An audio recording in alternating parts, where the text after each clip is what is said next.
At its peak, the British Empire appeared, invincible. Its flag flew over a quarter of the globe. Its navy ruled the seas. Its currency anchored global trade. London was not just a capital, it was the financial heart of the world. Banks in the City of London financed railways in India, mines in Africa, plantations in the Caribbean, and governments across continents. Sterling was trusted everywhere because Britain was trusted everywhere. Power, money, and empire were fused into a single system that seemed eternal. But empires rarely collapse when they look weak. They collapse when they look strongest, when confidence masks decay. Beneath Britain's global dominance, a silent imbalance was growing. The empire was built on credit, trade, surpluses, and financial discipline. War would destroy all three. The First World War did not just kill millions of soldiers, it shattered the financial foundations of British power. For the first time in its modern history, Britain fought a war it could not pay for with its own resources. Gold flowed out of the country, debts piled up. The empire that once lent money to the world became a borrower, desperately dependent on American finance. Yet when the war ended, Britain acted as if nothing fundamental had changed. Victory masked vulnerability. The empire remained intact. The old rituals continued. Politicians spoke of restoration, stability, and global leadership. But the numbers told a different story. Britain was exhausted, indebted, and economically fragile. And still it tried to behave like the same imperial giant. Then came the Second World War, an even greater conflict, an even greater financial gamble. Britain fought for survival, knowing the cost would be unbearable, but believing collapse was worse. To keep fighting, it sold its assets, mortgaged its future, and surrendered financial independence piece by piece. Survival was purchased with debt. When peace finally arrived, Britain stood among the victors. But victory came with chains. War debt now dictated policy. The empire no longer existed to generate wealth. It existed as an expense Britain could no longer afford. Every ship, every soldier, every colony drained resources that no longer existed. This is not a story of sudden defeat or foreign invasion. It is the story of how war debt quietly hollowed out the world's largest empire. From within, how financial exhaustion accomplished what no enemy could, and how, long before the flags came down, something had already broken beneath the surface of British power. Long before war debt began to suffocate the British Empire, Britain's power rested on an economic system that looked remarkably stable from the outside. Trade flowed through imperial routes protected by the Royal Navy. Raw materials moved from colonies to British factories, and finished goods returned to captive markets across the globe. London's banks financed this circulation, turning imperial dominance into financial profit. The empire was not just a political structure, it was a revenue engine. Sterling sat at the center of this system. Backed by gold and by Britain's reputation for fiscal discipline, it functioned as the world's most trusted currency. Governments, merchants, and investors preferred British credit because it was predictable. This financial credibility allowed Britain to borrow cheaply, invest widely, and maintain a global military presence without crippling domestic costs. On paper, the empire paid for itself, but this apparent prosperity concealed structural weakness. The system depended on uninterrupted trade, low military costs, and the assumption that Britain would never face a prolonged industrial-scale war. It also relied on colonies remaining politically compliant and economically extractable. Any disruption, whether war, rebellion, or financial panic, could unravel the balance. The First World War was exactly that. Disruption. Britain financed the conflict by abandoning peacetime norms. Taxes increased sharply, but they covered only a fraction of expenses. The rest came from borrowing, massive issuance of war bonds and loans, especially from the United States. Gold reserves drained rapidly as Britain paid for food, oil, and weapons from abroad. By 1918, the empire had reversed its historical role from global creditor to global debtor. The post-war years intensified the strain. Britain attempted to restore the gold standard at its pre-war value, believing this would restore confidence in sterling. Instead, it locked the economy into deflation, unemployment, and industrial decline. Exports became uncompetitive. Social tensions rose. The state faced growing demands at home while still financing an empire abroad. Meanwhile, colonial administration grew, more expensive. Infrastructure projects, military garrisons and political concessions required. Funding Britain no longer had. The empire, once a source of surplus, became a financial burden. Yet, political leaders clung to imperial identity, fearing that retrenchment would signal weakness and accelerate decline. By the 1930s, Britain stood on unstable ground. Debt repayments, constrained growth, financial credibility rested on increasingly fragile confidence. When global depression hit, Britain survived, but at the cost of further weakening its economic base. And when another world war approached, Britain entered it, not as the financial giant of the past, but as a power already stretched thin, hoping once again that borrowing could buy time. The fatal economic decision that sealed the fate of the British Empire was not announced in a single speech or written into a single law. It emerged under pressure, forged by fear and necessity. Faced with the rise of Nazi Germany and the threat of annihilation, Britain chose to fight the Second World War to the very end, even though it no longer had the financial capacity to do so on its own. Survival became the priority. Economic independence became the price. When war broke out in 1939, Britain still possessed industrial capacity, global reach, and military experience. What it lacked was money. The Treasury knew that another total war would drain the country beyond recovery, but the alternative was unthinkable. Defeat would mean occupation, humiliation, and the collapse of the state itself. Leaders convinced themselves that debt could be managed later. Victory, they believed, would restore prosperity, as it had after earlier wars. To finance the conflict, Britain dismantled its own financial foundations. Overseas investments were sold off at desperate speed. Gold reserves were shipped abroad. The empire's accumulated wealth, built over centuries, was liquidated in a few short years.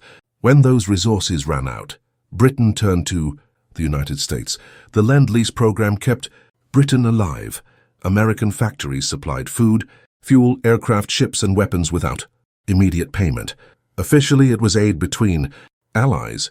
In reality, it marked a profound shift in power. Britain was no longer the senior partner. It was dependent on American production and American goodwill. The war could not continue without it.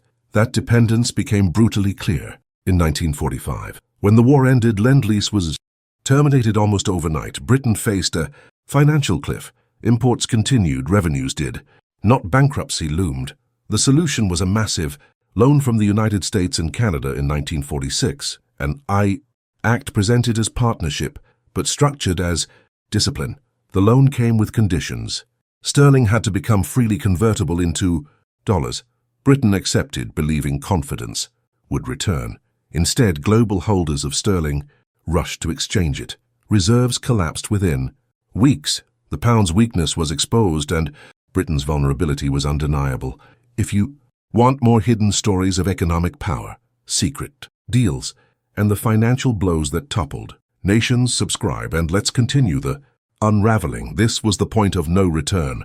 Britain had won the war, but in doing so it had surrendered financial sovereignty. From this moment on, every imperial decision would be constrained by debt. The empire still existed, but it was already mortgaged, and time was no longer on its side. The end of the Second World War was supposed to mark a return to normality. Instead, for Britain, it exposed the full weight of what war debt had done. Victory brought no relief, only reckoning. The financial decisions made to survive the conflict now dictated every aspect of national life, and the first cracks appeared almost immediately. At home, the British public faced a harsh reality. Rationing did not end with peace. In some cases, it became stricter. Bread was rationed for the first time in British history. Housing shortages were severe. Infrastructure was damaged.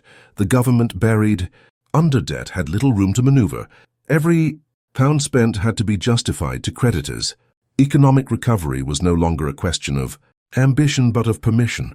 Sterling, once the symbol of global trust, became a constant source of anxiety. Foreign governments and institutions that had accumulated sterling during the war now sought to convert it into dollars. Each conversion drained Britain's already depleted reserves. Financial crises loomed repeatedly, forcing emergency measures and international negotiations. Britain was no longer setting the rules of the system, it was reacting to it. The empire felt these pressures even more sharply. Maintaining global military commitments was extraordinarily expensive. Troops stationed in Asia, Africa, and the Middle East consumed resources Britain desperately needed at home. Colonial administrations faced budget cuts that weakened authority on the ground. Development projects slowed or stopped entirely, fueling resentment and unrest. Key groups across the imperial system began to feel the strain. British soldiers returning from war encountered unemployment and limited opportunity. Industrial workers saw wages stagnate as prices rose. Colonial elites recognized that Britain lacked the financial strength to enforce long-term control. Nationalist movements, once suppressed by imperial confidence, gained momentum as London hesitated. Even Britain's allies noticed the shift. Major foreign policy decisions increasingly required American approval or financial backing. Britain still spoke the language of a great power, but its actions revealed dependence. Economic weakness translated directly into diplomatic caution. The most dangerous crack was psychological. Confidence, once Britain's greatest asset, began to erode. Investors doubted sterling. Colonies doubted imperial permanence. Citizens doubted promises of renewal. The empire had not yet collapsed, but its foundations were visibly compromised. War debt had turned victory into vulnerability, and the costs were no longer hidden. They were being felt day by day across the entire imperial system. As Britain's financial weakness deepened, economic pressure began to transform directly into political and strategic crisis. The empire was no longer collapsing quietly through balance sheets alone. Now debt and dependency started to dictate action, or more often inaction, on the world stage.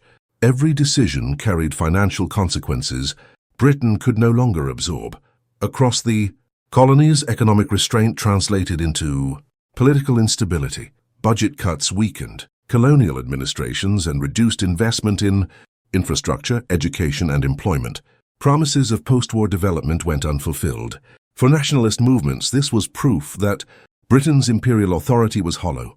Protests intensified in India, Egypt, Kenya, Malaya, and beyond. Maintaining order required troops Britain could barely afford to deploy. At the same time, Britain's global rivals and allies began testing its limits. The United States, now the world's dominant creditor, held enormous leverage over Britain's choices. Financial dependence meant political constraint. Britain could not risk American displeasure without risking a currency crisis. Power had shifted and the empire felt it. This tension exploded into full view during the Suez Crisis of 1956. When Egypt nationalized the Suez Canal, Britain saw more than a diplomatic insult. The canal was a lifeline for trade, oil, and imperial prestige. Losing control symbolized the erosion of Britain's global role. Militarily, Britain could still intervene. Economically, it could not sustain the consequences. As British forces moved toward action alongside France, the United States responded not with troops but with financial pressure.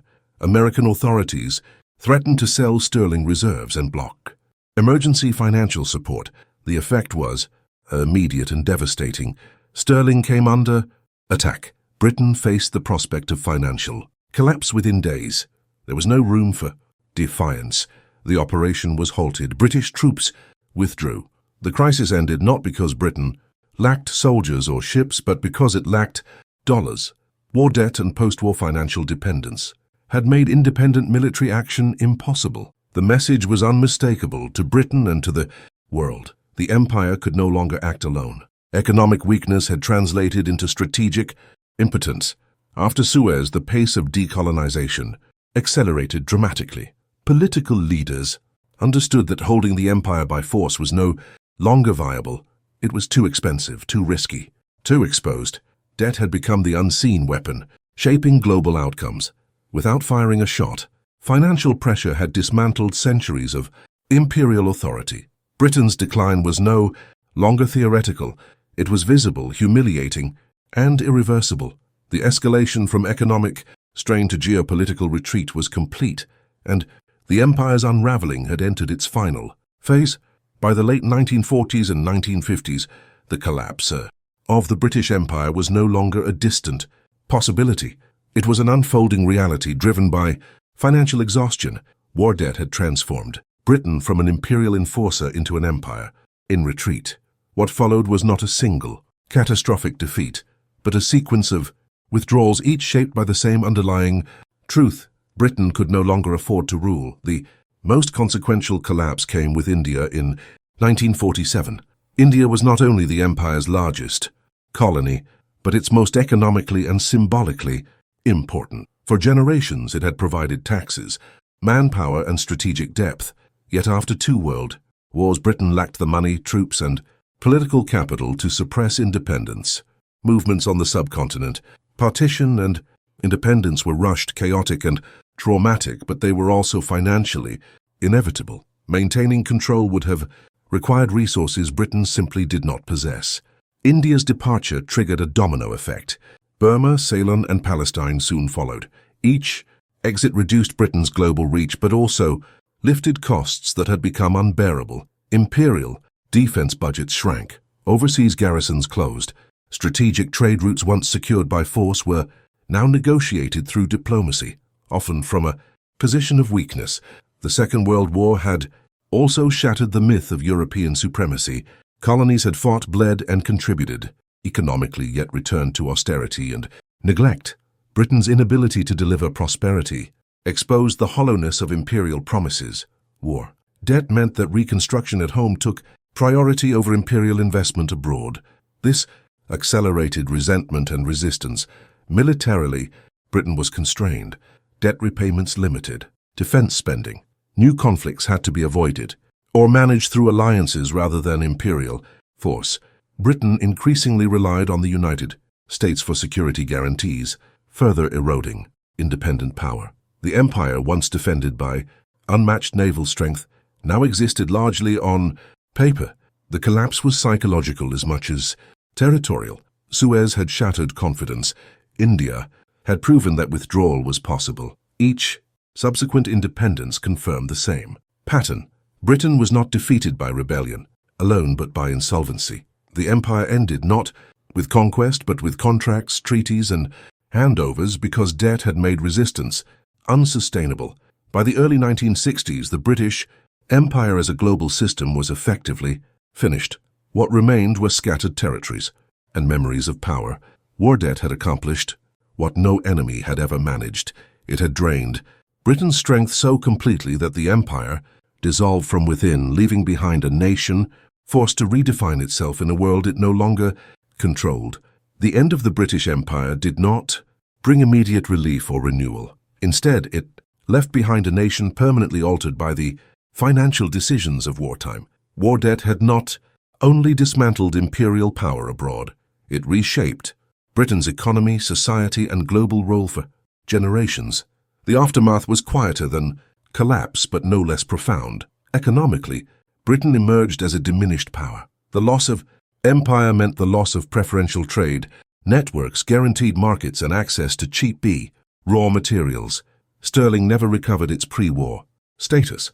Britain experienced repeated currency crises in the decades that followed, each one reinforcing caution, austerity, and dependence on external support. Economic planning replaced imperial confidence, but growth remained uneven and fragile. At home, the social contract shifted. The state expanded welfare, healthcare, and public housing, partly as a response to wartime sacrifice and post-war hardship. These reforms brought stability, but they also strained public finances. Already burdened by debt, Britain struggled to balance social responsibility with limited resources, a tension that defined post-imperial politics. Former colonies faced even deeper consequences. Independence often arrived without economic stability. Borders drawn hastily during withdrawal-fueled conflicts. Infrastructure left incomplete, limited growth. Trade relationships that once favored Britain now left new nations vulnerable to global markets they did not control. The financial vacuum left by imperial retreat created long-term instability across Africa, South Asia and the Middle East. Strategically, Britain was forced to redefine itself. No longer an imperial hegemon, it became a secondary power, aligned with the United States. Foreign policy shifted from dominance to partnership. Military interventions became rare, cautious, and heavily constrained by budget realities. Britain remained influential, but no longer decisive. Culturally and psychologically, the loss of empire created identity confusion. For generations, British power had been global by default. Now the nation faced its limits. Nostalgia clashed with reality. Political debates oscillated between reclaiming lost influence and accepting a reduced role. War, debt had not just ended an empire, it had ended an era. The long-term damage was not simply economic or geopolitical, it was generational. The consequences of borrowing to survive total war echoed across decades, shaping choices long after the debt itself was repaid. Britain survived, but it was never the same country again. The collapse of the British Empire is often explained through nationalism, moral decline, or the natural end of colonialism. But beneath all those forces lies a quieter, more decisive truth. Empires do not fall only when they lose battles. They fall when they lose control of their finances. Britain did not surrender its empire because it wanted to. It surrendered because it could no longer pay for it. The rulers of Britain believed that financial credibility could survive anything. They assumed that debt, once taken on for survival, could later be managed through growth, prestige, and global influence. What they failed to understand was that debt does not merely delay consequences, it transfers power. Every loan Britain accepted shifted leverage away from London and toward its creditors. By the end of the Second World War, the empire still existed in name, but the authority behind it had already changed hands. The crucial mistake was not fighting the wars. Britain had no realistic choice. The mistake was believing that victory would automatically restore economic independence. Industrial warfare had permanently altered the cost of power. Armies now required continuous production, global supply chains, and financial systems capable of sustaining years of total mobilization. Britain's imperial economy, designed for trade dominance, was not built for this new reality. Debt reshaped behavior. It forced caution where confidence once ruled. It turned military strength into a liability. It made diplomacy subordinate to currency stability. The moment Britain could no longer defend sterling, it could no longer defend empire.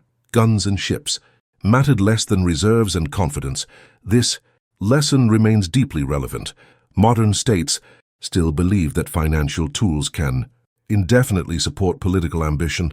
They still assume that debt can be postponed, hidden, or outgrown. Britain's experience shows the danger of that belief. Economic exhaustion does not announce itself loudly. It tightens quietly, constraining options until retreat becomes the only rational choice. The British Empire did not collapse in flames. It dissolved under invoices, repayments, and balance sheets. And in that slow, financial unraveling lies a warning that echoes far beyond history. When power is built on borrowed money, decline is only a matter of time.